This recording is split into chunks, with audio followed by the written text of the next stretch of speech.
올해도 변함없이 마침표를 찍으면서 성탄을 맞이합니다. 예수님이 오시던 2000년 전에도 세상이 어둡고 시끄러웠습니다. 성탄은 이런 세상에 우리 주님이 오셔서 평화를 주셨습니다. 또한 주님이 빛으로 오셔서 어둠을 몰아냈습니다. 어둠은 빛이 와야만 물러갑니다. 요즘 세상이 너무나 어둡습니다. 주님의 빛이 오셔서 우리들의 마음에도, 우리 가정에도, 그리고 우리 민족에도 이 어둠의 영을 몰아내야 합니다. 또한 성탄에 오신 주님은 우리 인류에게 평화를, 또 빛을, 그리고 사랑을 주려고 오셨습니다. 주님이 주신 사랑은 자신을 십자가에서 주신 생명을 준 사랑입니다. 우리는 주님이 이 땅에 오신 이 목적을 분명히 알고 성탄을 좀 맞이했으면 좋겠어요. 우리가 열심히 하는 것이 중요합니다. 그러나 더 중요한 것은 목적이 분명한 인생을 살아가는 겁니다. 어디를 가도 목적이 분명하고, 기도를 해도 목적이 분명한 기도를 드려야 합니다. 지혜 있는 사람은 집을 떠나 어디를 가야 할 때 분명한 목적이 있듯이 하나님의 아들 예수 그리스도가 이 땅에 오신 것도 분명한 목적이 있습니다. 성탄은 예수 그리스도가 이 땅에 평화를 주고 안식을 주고 빛을 주고 생명을 주시고 우리 인간의 문제를 해결해 주시기 위해서 오신 날입니다. 올해도 어김없이 이런 성탄절이 우리에게 다가왔습니다. 우리는 그리스도께서 오신 이 목적을 다시 책임지라면서 주님을 기다리는 이런 신앙 고백이 되어지기를 주의 이름으로 축복을 합니다. 무엇보다 예수 그리스도가 이 땅에 오신 것은, 따라합시다, 죄인을 구원하려고 이 땅에 오셨습니다. 21절에 오늘 본문 같이 한번 읽겠습니다. 아들을 낳으리니 이름을 예수로 하라. 이는 그가 자기 백성을 그들의 죄에서 구원할 자이심이라. 예수가 오시는데 그가 자기 백성을 어디에서? 죄에서 구원할 자이심이라 라고 했습니다. 본래 하나님은 인간을 축복 가운데 창조하셨습니다. 인간을 창조하시고 하나님이 너무 좋아하셨어요. 그래서 성경에 심히 좋았더라 이렇게 표현합니다. 여러분, 이 세상의 모든 만물을 지으신 목적이 뭔 줄 알아요? 하나님을 위해 지은 게 아니에요. 이 세상에 만물을 지은 목적은 사람을 위해서 창조하셨습니다. 그래서 저 하늘의 것이나 땅에 있는 것이나 바닷속에 있는 것까지 우리 인간을 위해 창조하시면서 이 모든 것을 다스리고 정복하라고 주신 거예요. 놀라운 은혜입니다. 그리고 인간은 그러면 어떻게 살아야 되느냐? 하나님을 위해서, 하나님의 영광을 위해서 살기를 원하셨던 거예요. 그런데 인간이 죄를 졌습니다. 하나님 말씀을 불순종했습니다. 여러분, 죄라는 말이 하마르티아라고 그래요. 그 말은 표적에서 빗나갔다라고 하는 뜻입니다. 표적을 향해서 쏜 그 화살이 목표물에 맞지 않고 빗나간 것, 이것을 죄라고 하는 거예요. 즉 죄인은 하나님을 위해 살도록, 하나님 영광을 위해 살도록 지은 인간이 그 뜻에서 벗어난 거예요. 빗나간 거예요. 하나님이 먹지 말라고 한 선악과를 따먹고 아담과 하와는 에덴에서 쫓겨나는 모습을 보게 됩니다. 이때부터 인간에게 근본적인 문제가 찾아오는 거예요. 기쁨과 평안이 있어야 할 인간에게 기쁨이 떠나가고 불행과 불안과 삶의 무너짐이 무질서가 시작이 되었던 겁니다. 왜 그렇습니까? 인간이 하나님의 살라고 한 목적에서 빗나갔기 때문에 그런 거예요. 하나님의 품을 떠났기 때문입니다. 이때부터 인간은 길을 잃었습니다. 평안을 잃었습니다. 그래서 길을 찾으려고, 답을 찾으려고, 평안을 찾으려고 방황을 합니다. 그러나 여러분, 주님을 떠나서는 길이 답이 없어요. 근데 사람들은 이 공허하고 인생의 답답한 길을 찾아보고 답을 찾으려고 무당들을 찾아갑니다. 여러분, 점쟁이를 찾아가고 운명 초록안을 찾아가면서 주님을 떠나서 답을 찾는 거예요. 길을 찾는 거예요. 평안을 찾는 거예요. 그러나 거기에는 답이 없어요.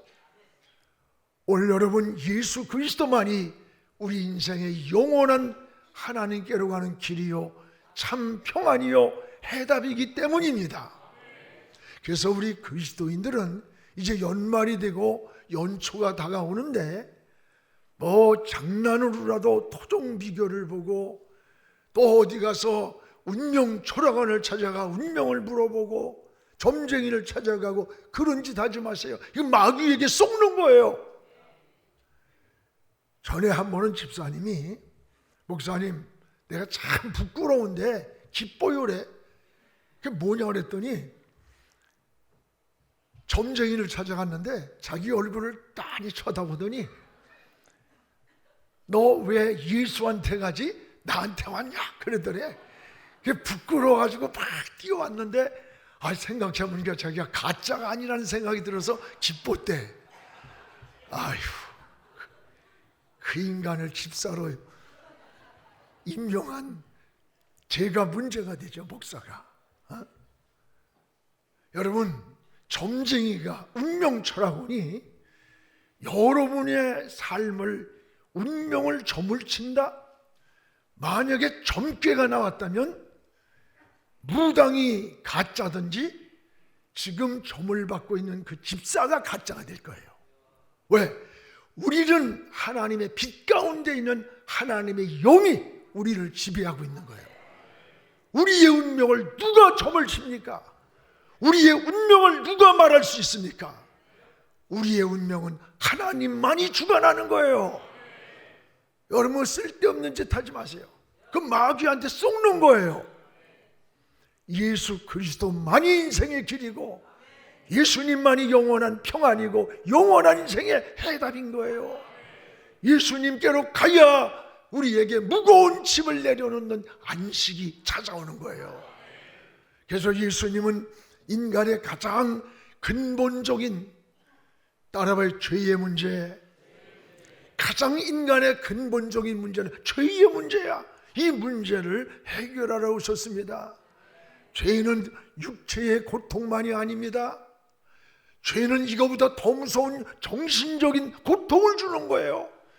여러분, 육체로부터 죄를 지어서 당하는 고통도 무섭지만 정신적으로 당하는 고통은 더 무서운 거야. 불안과 두려움과 삶의 무너짐과 입맛이 떠나고 불면증에 빠지고 무서운 거예요. 그러나 이보다 더 무서운 게 뭔 줄 알아? 영적인 여러분 장애물이 생긴다는 거예요. 하나님과 막혀버리는 거예요. 끊어져 버리는 거예요. 모든 삶의 축복이 파괴되는 것이 죄이기 때문에 육체적으로, 정신적으로, 영적으로 삶이 황폐해지는 거예요. 그래서 죄는 하나님과의 관계, 하나님과 누리는 교제를 끊어놓는 겁니다. 여러분, 죄 짓고 나면 따라봐요, 하나님의 은혜, 이 하나님의 누릴 은혜가, 이 통로가 막혀버리는 거예요. 통로가, 은혜의 통로가 막히는 겁니다. 그래서 죄 짓고 나면 평안이 없는 거야. 기쁨이 없는 거야. 마음이 안식이 오지 않는 거예요. 이 영적인 눈을 떠야 됩니다. 또 여러분, 죄를 짓고 나면 기도의 응답의 통로가 막힙니다. 기도 응답이 막히는 거예요. 이사야 59장 1절에서 2절에 보면 이스라엘 백성들이 왜 하나님이 우리 기도를 듣지 않느냐고 절망하고 낙심하고 원망할 때 하나님은 이사야 선지자를 불러서 그들을 향해 말씀했습니다. 내가 손이 짧아서 너희를 건지지 못하는 것도 아니고 귀가 둔해서 못 듣는 게 아니야.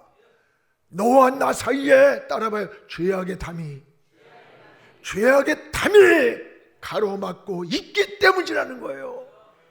죄악의 담이 하나님과 우리 사이를 가로막고 있기 때문에 그렇다는 사실이에요. 그렇습니다. 여러분, 죄는 축복의 통로, 은혜의 통로가 있어요. 이 통로를 막는 거예요. 창세기 3장 17절에 보면 땅은 너로 말미암아 저주를 받고 평생에 수고하여야 소산을 먹으리라. 여러분, 땅은 누구로 말미암아? 너로 말미암아. 내가 누구예요? 하나님 말씀을 외면하고 빗나가 버린 선악과를 따먹고 여러분 빗나간 아담을 향해 하는 말이에요. 이 땅은 뭐예요? 지금 우리가 살고 있는 가정이, 우리가 사는 이 사회가, 이 나라가, 이 삶의 현장이 바로 땅인 거예요. 그 땅이 너로 말미암아 저주를 받아. 우리가 잘못 살고 하나님과 막혔는데 우리가 살고 있는 삶의 현장이 저주를 받았어. 여러분, 이것이 성경의 진리입니다. 여러분이 가정이 자꾸 뒤틀리고 시끄럽고 어둠이 깔려오고 삶의 사업에서도 직장에서도 이럴 때에 자녀가 빗나가고 이럴 때 여러분 우연으로 너 때문이라고만 하지 마세요. 영적인 눈을 뜬 사람, 영적인 생각을 가진 영의 사람은 먼저 하나님께 주파수를 맞추고 하나님 앞에 무릎을 꿇는 거예요. 그리고 하나님을 바라보고 하나님을 향해 물어야 되는 것이고 나를 찾아야 되는 거예요. 거기에서 답이 나오는 겁니다. 길이 나오는 거예요. 막혔던 통로가 열린다는 사실을 깨닫기를 축복합니다. 이걸 모르면요, 골모손만 가지고 계속 허우적거려. 여러분, 로마서 6장 23절에 죄의 삭기만, 죄값을 말해. 사망이라, 사망, 죽음. 죽음은요, 죽음의 대가로만 지불해야 치유가 돼요. 여러분, 죄의 문제를 어떻게 해결할 수 있는 겁니까? 하나님은 이 땅에 하나님의 아들 예수 그리스도를 이 땅에 보내셨어요. 그리고 그 하나님의 아들을 십자가의 제물로 십자가에서 죽으시고 우리의 죽음의 문제를 해결해 주신 거예요. 어떤 죄인이라도 예수를 믿기만 하면 죄인이 아니라 의인이 됩니다. 지옥 갈 운명이라고 말했던 사람들이 천국의 백성으로 돌아가는 거예요. 그래서 그리스도인은 운명이란 말을 안 하는 거야. 여러분, 무슨 이사가는 나를 보고 무슨 태기를 보고 무슨 결혼할 때 뭘로 그게 하지 마. 나는 아무것도 안 했어. 아무것도 안 해도 잘만 살고 있어. 뭘 봐. 오늘 여러분, 성탄은 바로 하나님의 아들이 죄에서 인간을 구원하려고 오신 날이에요. 이 얼마나 놀라운 은혜입니까? 여러분, 하나님께 용서받지 못하는 죄가 뭔 줄 압니까? 살인자도 간음한 자도 도둑질한 사람도 다 용서를 받아요, 하나님께 나오면. 그런데 여러분, 용서받지 못하는 죄가 하나 있어요. 우리를 구원하러 오신 예수 그리스도, 나를 위해서 대신 죽어주신 그 예수 그리스도, 그분을 따라요 믿지 않는 죄. 믿지 않는 죄는 장차 하나님 앞에 서는 날 용서받지 못하는 거예요. 아무리 우리가 정직히 살고 윤리적으로 도덕적으로 살아도 하나님과 우리 사이에 원죄가 있는 거예요. 아담으로부터 지은. 태어나면서 죄인이에요. 이건 윤리나 도덕이나 양심을 가지고 해결하는 게 아니야. 이것은 나를 위해 대신 죽어주신 예수 그리스도, 그분을 믿을 때 우리는 하나님의 자녀로 구원을 받는 생명을 얻는 거예요. 그래서 여러분, 예수님이 이 땅에 오실 때 뭐라 그랬어요? 뭐라 그랬어요? 저가 우리를 구원할 자다. 그러면서 동정녀 마리아에게서 나시고 동정녀 성령으로 잉태하사 신앙 고백에, 이게 뭡니까? 여러분, 우리는 지금 부정모혈에 의해서 태어난 거예요. 아버지 엄마에 의해서. 그러나 주님은 성령으로 잉태되어서 하나님의 영이 오셔서 이 땅에는 육신을 빌려 나신 거예요. 우리와 똑같은 육체의 성정을 가졌지만 주님에게는 죄가 없으신 분이야. 만약에 똑같이 부정모혈에 의해 태어났다면 그분은 우리를 위해서 십자가에 진다고 구원할 수 없는 거예요. 여러분, 죄인이 죄인을 구원할 수 없는 거야. 바로 하나님의 아들 예수 그리스도는 성령 하나님의 영으로 오셔서 이 땅에 육신을 입고 우리와 같이 오셨지만 그분은 죄가 없기 때문에 우리의 죄를 대신해서 십자가에서 제물이 되신 거야. 그래서 누구든지 그분을 믿기만 하면 구원을 얻는 거예요. 그 가장 큰 죄는 뭐냐? 믿지 않는 죄예요. 믿지 않고 죽으면 그거는 어떤 이유도 지옥 갑니다. 다른 방법이 없는 거예요.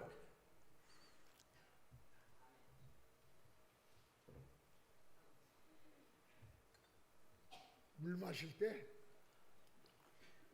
방송실에서 나도 이렇게 끊을 때 마셔야지. 성질이 급해가지고 아무 때나 설교하다 이걸 마시니까 편집을 못 하겠대.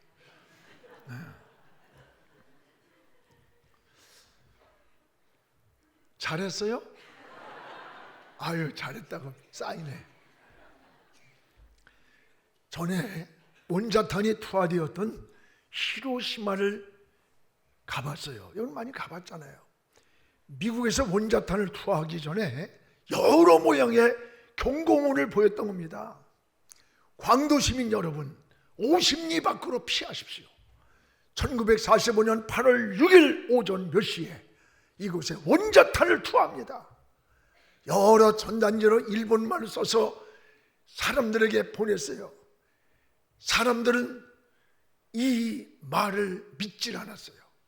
저들이 2차 대전 때 일본이 막 승승장구할 때 아닙니까? 패하니까 우리를 협박하는 거야. 공갈이야. 저 거짓말이야. 그때 가서 보자 하면서 경고를 무시하고 극소수만 피난을 했습니다. 드디어 1945년 8월 6일 오전에 비행기 2대가 히로시마 상공을 선회하더니 검은 물체 하나가 딱 떨어지는 순간에 번쩍하는 불빛에 30만이 죽었습니다. 지금도 그 피폭의 피해자가 100만이 넘는다는 거예요. 이들은 살 길이 있었습니다. 피하라는 경고문을 믿었다면 살았습니다.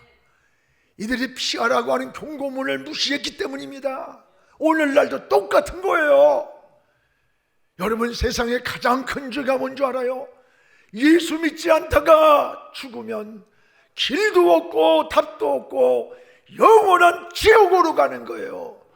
그 대상이 내 남편일 수도 있고 아내일 수도 있고 자식일 수도 있는 거야. 여러분이 천국에 확신이 있어요? 복음에 확신이 있어요? 어떻게 이 사실을 알면서 편안한 잠을 자고 세상만 바라보며 누린다고 생각해요? 오늘 성탄은요, 바로 인간을 이 죄에서 근본적으로 구원해 주시려고 오신 날인 거야. 그래서 우리가 기뻐하고 감사하고 그 주님을 기다리는 겁니다. 여러분, 주님이 오시던 날 자기 백성을 죄에서 구원할 자가 오셨다고 말씀한 거예요. 오늘 올해도 어김없이 성탄절이 찾아왔습니다. 여러분, 우리 성탄절에 주님을 더 사랑하고 주님께로 더 가까이 가는 신앙이 되기를 주의 이름으로 축복을 합니다. 또한 성탄은 임마누엘이 되시려고 이 땅에 오신 거예요. 23절을 우리 같이 읽겠습니다. 보라, 처녀가 잉태하여 아들을 낳을 것이요 그의 이름은 임마누엘이라 하려. 이를 번역한즉 하나님이 우리와 함께 계시다. 하나님이 우리와 함께 계시다.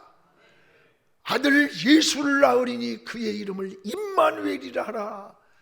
그가 우리와 함께 계시다.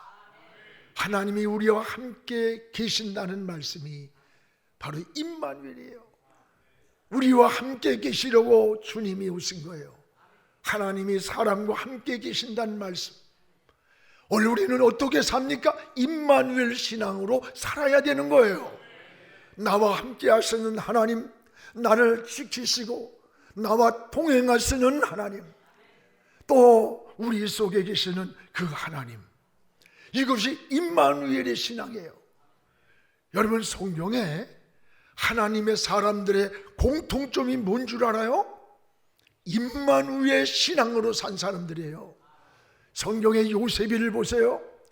그가 감옥에서 하나도 하나님이 함께 하셨고, 애굽에 팔려가서도 하나님이 함께 하셨고, 그 결과 애굽의 총리가 되었습니다. 모세가 그랬습니다. 광야 40년을 하나님과 함께 했어요.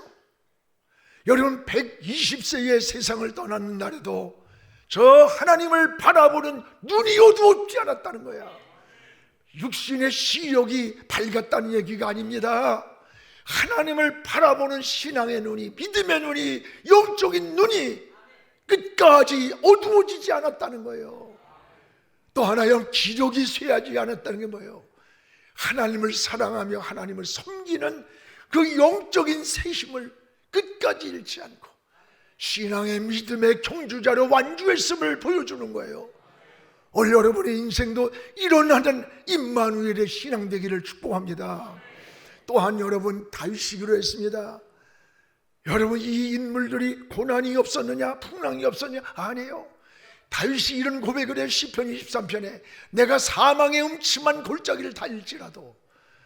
인생은 풍랑이 있는 거예요. 바람도 있고 비바람도 있고 다 어려움도 있지만 인생의 하나님의 사람으로, 믿음의 사람으로 승리한 사람들의 모습을 보세요. 임마누엘의 신앙이었습니다. 내가 사망의 골짜기를 달릴지라도 해를 두려워하지 않은 것은 주께서 나와 함께 하십니다. 할렐루야! 우리 모두가 임마누엘의 신앙 되기를 축복합니다. 임마누엘의 신앙보다 더 든든한 신앙이, 더 평안하고 더 행복한 신앙이 이 땅에 어디 있겠어요? 우리는 무엇을 하느냐, 어디로 가느냐, 무슨 사업을 하고 무슨 인생의 진로를 걸어가느냐보다 더 중요한 게 있어요. 임마누엘, 하나님이 나와 함께 하는가? 내가 걸어가는 이 인생의 길에서, 내가 지금 하고 있는 이 일에서 하나님이 나와 함께 하시느냐? 여러분, 늘 그 신앙을 고백하세요. 내가 얼마나 오래 사느냐가 중요한 게 아니에요. 하나님과 내가 지금 동행하면서 살다가 주님 앞에 서는가가 더 중요한 거예요. 여러분의 인생에 가는 길에 하나님이 함께 동행하는 길인가? 이걸 늘 물으면서 여러분의 신앙을 점검해 보시기를 축복합니다. 하나님과 함께하는 사람이 가장 능력 있는 사람이요, 힘 있는 사람임을 고백하시기 바랍니다. 하나님이 함께하는 것보다 더 큰 은혜가 없습니다. 하나님이 함께 하시면 안전합니다. 가는 길이 형통합니다. 성탄은 임마누엘이 되시기 위해 우리 하나님의 아들 예수님이 이 땅에 오셨다고 했어요.